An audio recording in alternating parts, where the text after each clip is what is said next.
రాష్ట్ర revenue registration మరియు stamps శాఖ మంత్రి అనగాని సత్యప్రసాద్ గత ప్రభుత్వ హయాంలో అశాస్త్రీయంగా జరిగిన జిల్లాల విభజనను సరిదిద్దడంపై చర్చించాం. జిల్లాల విభజన వల్ల ఉన్న ఇబ్బందులను తీరుస్తామని ఎన్నికల సందర్భంగా చంద్రబాబు, పవన్ కళ్యాణ్ హామీ ఇచ్చారు. ఆ హామీని నెరవేర్చే విధంగా జీవోఎం ఇచ్చిన నివేదికపై సీఎం చంద్రబాబు కొన్ని మార్గదర్శకాలు ఇచ్చారు. వాటితో పాటు జీవోఎంలో ఉన్న మంత్రులు ఇచ్చిన సూచనలను కూడా కూలంకుషంగా చర్చించాం. మండలాలు, పంచాయతీల విభజన చేయకుండా నియోజకవర్గమంతా ఒకే డివిజన్లో ఉండాలని నిర్ణయించాం.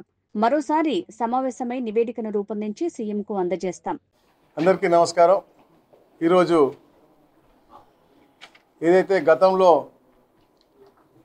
అశాస్త్రీయంగా రీఆర్గనైజేషన్ జరిగిందో ఈ రాష్ట్రంలో క్షేత్రస్థాయిలో ఏమి కూడా కనుక్కోకుండా, అధ్యయనం చేయకుండా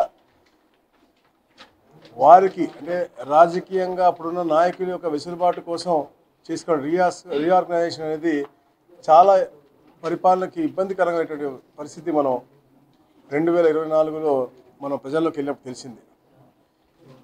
దాన్ని ఉద్దేశించి అప్పుడే గౌరవ ముఖ్యమంత్రి గారు చంద్రబాబు నాయుడు గారు, అలాగే ముఖ్యమంత్రి గారు పవన్ కళ్యాణ్ గారు వారి యొక్క యాత్రల్లో ప్రజలకు హామీ ఇచ్చారు. పరిపాలన సౌలభ్యం ఉండే విధంగా, అలాగే అధికారులు అందుబాటులో ఉండే విధంగా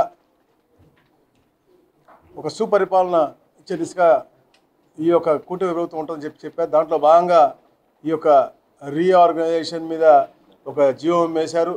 దాన్ని గతంలో మేము 3 సార్లు మీటింగ్ వచ్చింది. నిన్న గౌరవ ముఖ్యమంత్రి గారితో మేము మా నివేదిక గురించి చర్చించడం, వారు కొన్ని గైడ్లైన్స్ ఇచ్చిన తర్వాత దాన్ని విధి విధానాలని కూడా క్షేత్రస్థాయిలో అధ్యయనం చేసి పెట్టే విధంగా ఈరోజు ముఖ్యంగా అధికారులతో అలాగే జీవోఎం అందరం కూడా, ఎందుకంటే మండలాలు విభజన చేయకుండా, అలాగే పంచాయతీలు విభజన చేయకుండా ఏదైతే అశాస్త్రీయంగా నియోజకవర్గాలు కొన్ని అటు కొన్ని ఇటు ఉన్నాయో, అలాగే కొన్ని 2 డివిజన్లలో కూడా చాలా అంటే పరిపాలన అలాగే అడ్మినిస్ట్రేషన్ అంతా కూడా అంటే కలిసి చేసే విధంగా లేకుండా, అంటే పొలిటీషియన్ అడ్మినిస్ట్రేషన్ కలిసి చేసే విధంగా లేకుండా ఉన్నాయి. అన్నీ కూడా సరి చేసుకుని ఒక మంచి ప్రణాళికతో ముందుకు రావాలని చెప్పేసి గౌరవ ముఖ్యమంత్రి గారు కోరారు. దానికోసమే ఈరోజు 3 గంటల సేపు కులంకుషంగా చర్చించాం, ఒక కొలికి వచ్చాం.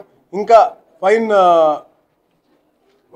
కొన్ని చెప్పారు మా మంత్రివర్యులందరూ కూడా ఎలా డిజైన్ చేస్తే ఇంకా బాగుంటుందని. అవన్నీ కూడా మళ్ళీ మండే కానీ ట్యూస్డే కానీ ఫైనల్ మీటింగ్ పెట్టుకుని ఆ నివేదికని గౌరవ ముఖ్యమంత్రి గారి దృష్టికి తీసుకెళ్తాం. అంటే కీలకమైన సూచనలు ఏమిటంటే, ముఖ్యంగా ఒక్కొక్క నియోజకవర్గం ఉందనుకోండి, అది ఎక్కువ డివిజన్లకు వెళ్లకుండా మ్యాక్సిమంగా పూర్తి నియోజకవర్గం ఒకే డివిజన్లో ఉండే విధంగా, ఇప్పుడు ఎగ్జాంపుల్ ఉదయగిరి నియోజకవర్గం ఉందనుకోండి, ఆ కాన్స్టిట్యున్సీలో ఉన్నటువంటి 8 మండలాలు 2 మండలాలు ఒక ఆర్డీఓ డివిజన్కి వెళ్తుంది, 2 మండలాలు ఇంకో డివిజన్కి వెళ్తుంది, 4 మండలాలు ఇంకో డివిజన్ వెళ్తుంది. అలా వెళ్లకుండా అన్నీ కూడా ఒక హెడ్ కింద వచ్చే విధంగా, ఒక డివిజన్ కింద వచ్చే విధంగా, అట్లా మేము మొత్తం కూడా అన్ని 77 డివిజన్లు కూడా అధ్యయనం చేసి ఎక్కడ ఇబ్బంది లేకుండా ఒక డివిజన్ కింద వచ్చే విధంగా, అంటే 2 కాన్స్టిట్యున్సీ అవ్వచ్చు, 3 కాన్స్టిట్యున్సీ అవ్వచ్చు, అవి మాత్రం తప్పకుండా పరిపాలన సౌలభ్యం ఉండే విధంగా ఈ తీసుకున్నాం. దాని మీద పూర్తిగా అధ్యయనం చేస్తూ ఉన్నాం. గతంలో మేము ఇచ్చిన ప్రామిసెస్ అవ్వచ్చు, చెప్పే కదా, ఏదో అశాస్త్రీయంగా చట్టంలో జరిగినాయో అవన్నీ కూడా సరి చేసుకుంటూ ఎక్కడెక్కడ అవసరం ఉంటాయి డెఫినెట్లీ అన్నీ డిస్కస్ చేస్తాం. దాంతోపాటు ఇంకొకటి కూడా అడిషనల్ కూడా రావచ్చు, దాని గురించి అన్నీ డిస్కస్ చేస్తాం. సమయం వచ్చినప్పుడు తప్పకుండా గౌరవ ముఖ్యమంత్రి గారి ద్వారా మీకు వస్తాయి. ప్రస్తుతానికి అయితే ఏం లేవు. Thank you.